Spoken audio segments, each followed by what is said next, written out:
오늘 이 말씀을 가지고 선한 모범이라는 제목으로 은혜를 나누고자 합니다.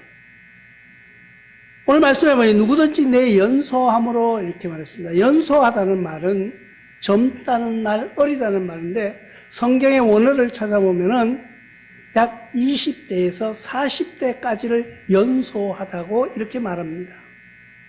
그러니까 젊은이라고도 말할 수 있고요. 또 나약한 사람을 표현할 때도 연소라고 하죠. 우리말로. 근데 그런 사람들의 업신여김을 받지 못하도록 해 주신다는 말씀이에요. 그런데 무조건 업신여김을 받지 않게 해주는 것이 아니라 우리의 행동에서, 우리의 언어 속에서, 우리의 모습 속에서 그것이 나타나야 된다. 남을 업신여기고 남을 무시하는 사람들이 나쁘지만은 업신여김을 받는 그 사람들도 그런 행동을 한다는 것을 우리는 생각해야 됩니다. 그러면 우리가 먼저 여기에 어떤 행실로 하나니까 사랑과 하고 시작합니다. 사랑. 우리는 사랑의 가치를 알아야 합니다. 첫 번째 사랑의 가치가 뭘까요? 사랑의 가치 고린도전서 13장 13절에는 이렇게 말씀하고 있습니다. 그런즉 믿음, 소망, 사랑 이 세 가지는 항상 있을 것인데 그 중에 제일은 사랑이라는 거예요. 그 중에 제일은 사랑. 우리는 모든 것이 다 있다 그래요. 모든 것이 가지고 있고 다 그것이 귀중한 것처럼 보여요. 근데 그 귀중한 것 중에 가장 중요한 것은 사랑이라는 것을 잊지 말아야 된다는 거예요. 그럼 사랑은 뭘까요? 사랑. 내가 사랑할 수 있는 사람은요, 사랑이 아니에요. 내 아내와 내 남편을, 내 자녀와 내 손자, 손녀를 사랑하는 것 당연히 하기 때문에 그것을 사랑이라고 말하는 것은 아니에요. 성경에서는 어떤 사람을요, 사랑할 수 없는 사람을 사랑하는 거예요.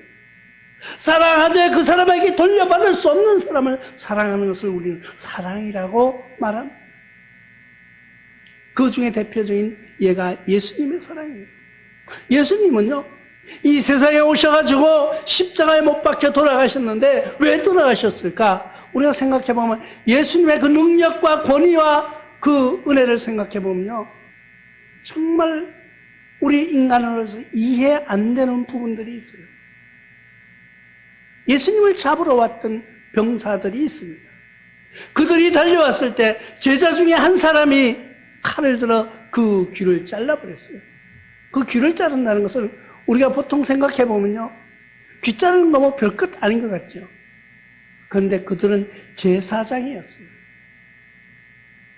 제사장들이 예수를 잡으러 왔는데 그 귀를 잘라버렸다 그러면요, 그 귀가 없으면요, 이 사람은 제사장으로서의 직위를 행할 수가 없는 겁니다.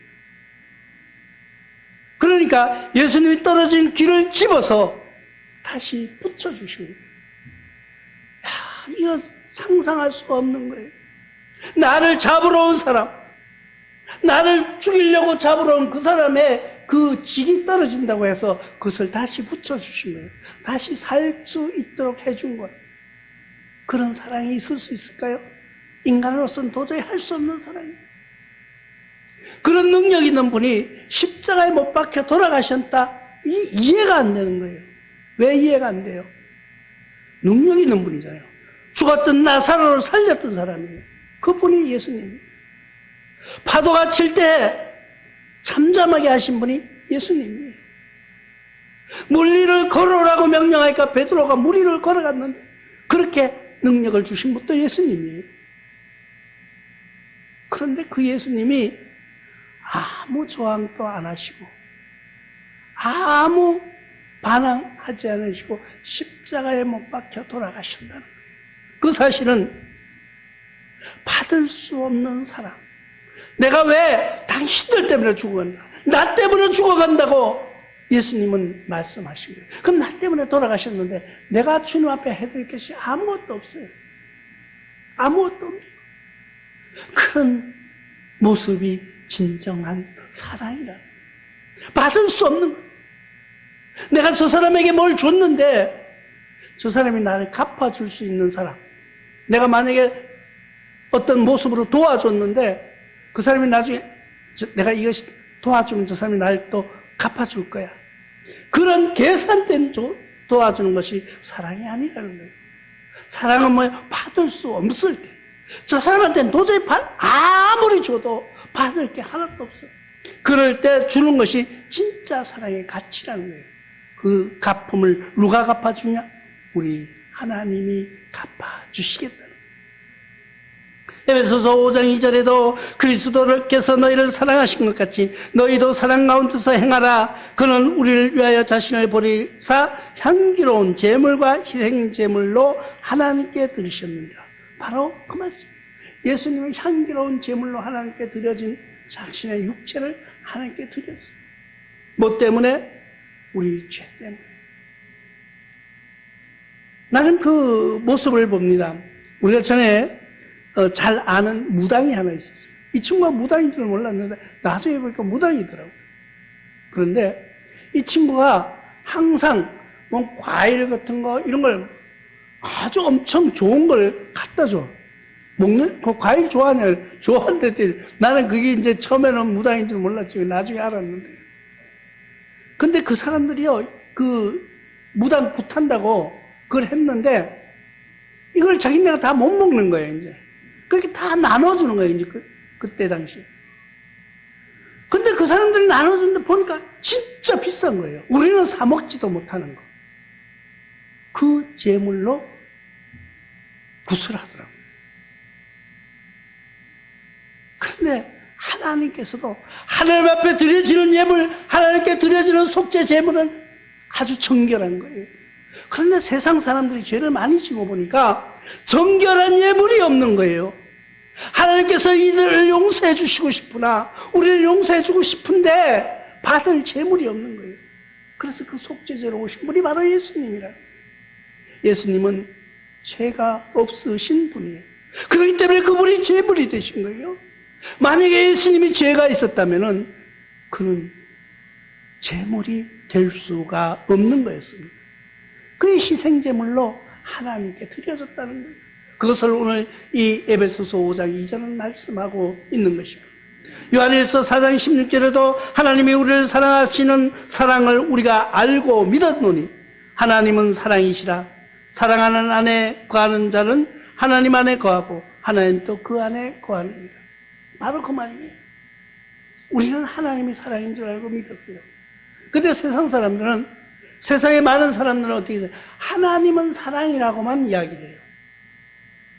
하나님은 사랑이라고만 말하니까 교회에서도 하나님은 사랑이라고 말씀하고 가르쳐 줍니다. 근데 그 안에 거하고 나도 그 안에 거한다는 말을 알아야 합니다. 우리는 사랑이라고만 말하니까 우리가 많은 죄를 지고 무슨 짓을 하든지 간에 하나님 앞에 가서 하나님 잘못했습니다 하면 다 용서하는 줄로 착각하고 있어요. 아니에요. 분명히 하나님은 우리에게 책임을 묻고 계십니다. 뭘로요? 내가 잘못한 그대로, 잘한 건 잘한 거 그대로. 그래서 예수님의 성령이 나한테, 하나님의 영이 나에게 임하고 나도 그 안에 임해야 된다는 것은 무엇인가? 그 안에 임하면은요, 하나님의 성령이 나에게 임하면은요, 우리는 어떤 마음을 가져요? 그렇게 억울하지도 않고요, 그렇게 원망스럽지도 않아요. 그것이 바로 하나님 앞에 거하는 삶이에요. 왜?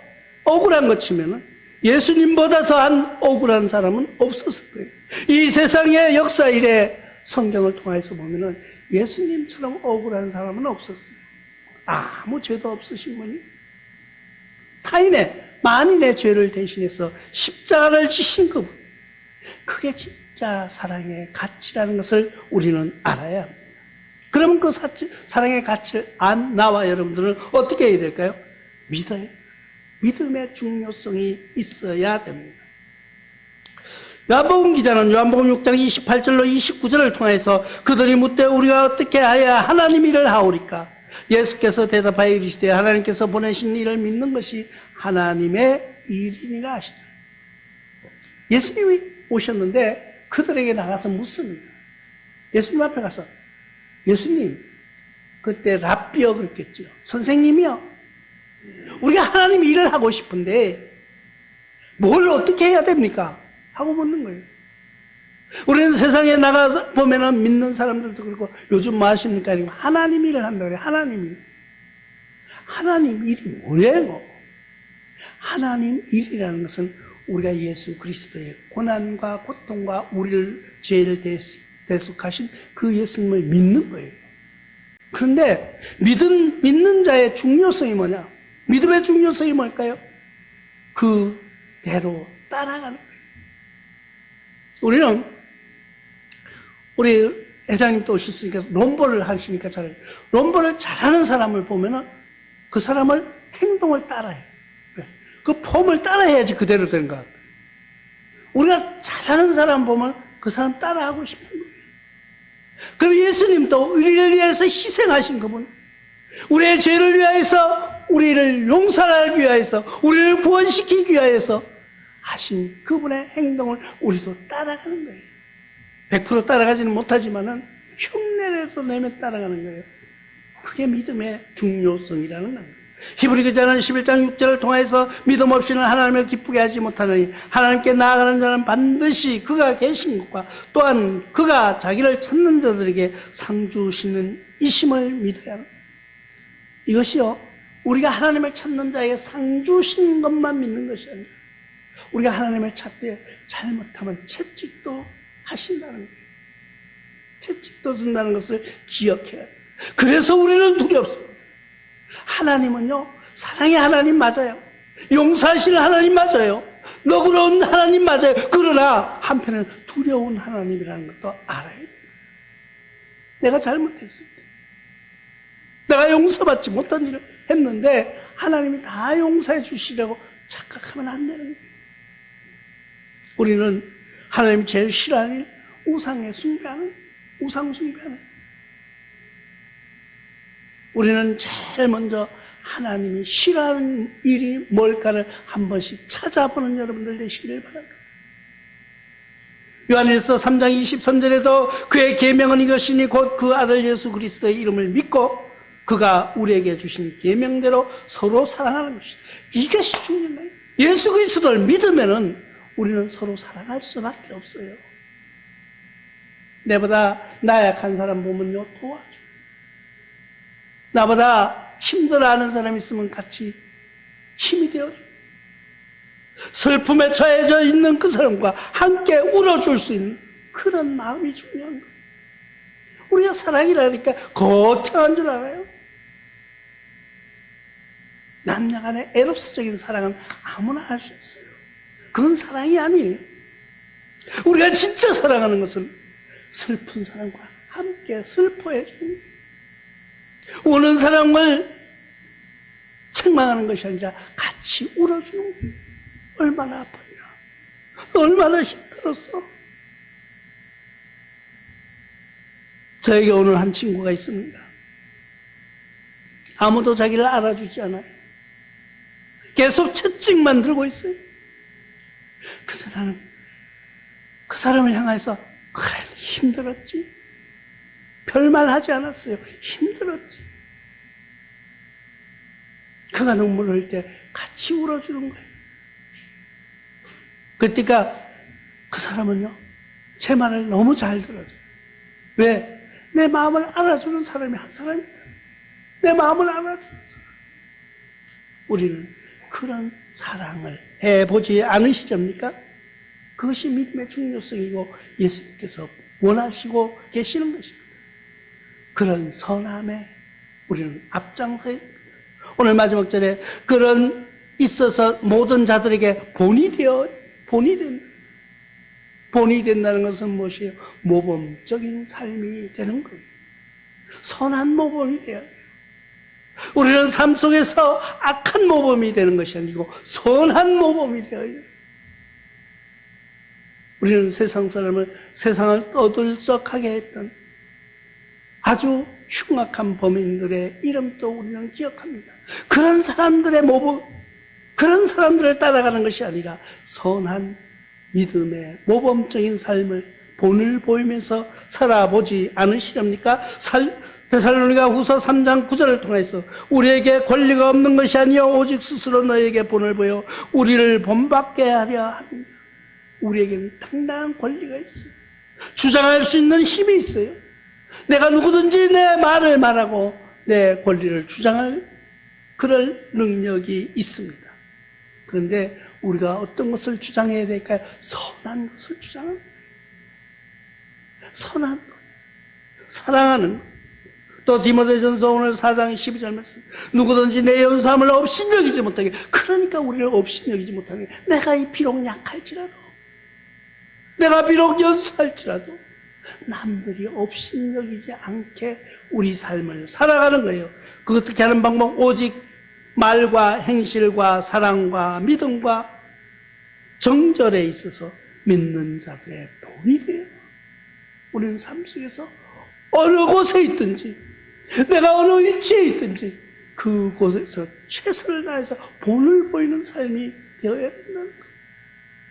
우리는 믿음의 사람이라고 그러니까 십자가만, 내가 성경책만 끼고 다니면서 나는 크리스찬이야 이렇게 말하는 것이 아니라, 말하지 않더라도 저 사람은 진짜 믿는 사람 같다, 그런 말을 한번 들어보지 않으시렵니까?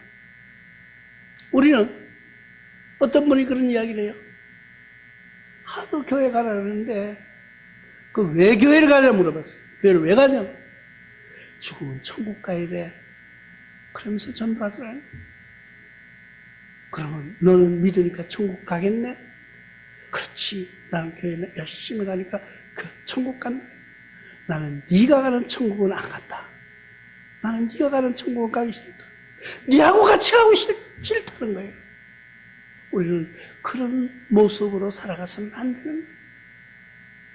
당신이 가는 곳은 어디라? 나도 같이 가고 싶어. 네가 가는 곳에는 나도 가고 싶다고 말할 수 있는 그런 삶으로 한번 살아보지 않으시렵니까? 야고보서 기자는 5장 10절을 통하여서 형제들아 주의 이름으로 말한 선지자들의 고난과 오래 참음을 본으로 삼으라고 말하고 있습니다. 우리는 앞서가신 선지자들의 모습 속에, 성경에 나오는 선지자들이 오래 참음과 고난 당한 것, 우리가 지금 당하는 고난 다 지금 우리나라 경제가 어렵다고 하니까 다 어려울 거예요. 다 힘들 거예요. 날이 더운데 나가서 일하는 분들 얼마나 힘들까요? 그러나 그런 고난, 그것을 참으면서 그 고난 속에서도 그리스도의 향기를 드러낼 수 있는 그런 믿음의 승자가 되시기를 주님의 이름으로 축원합니다.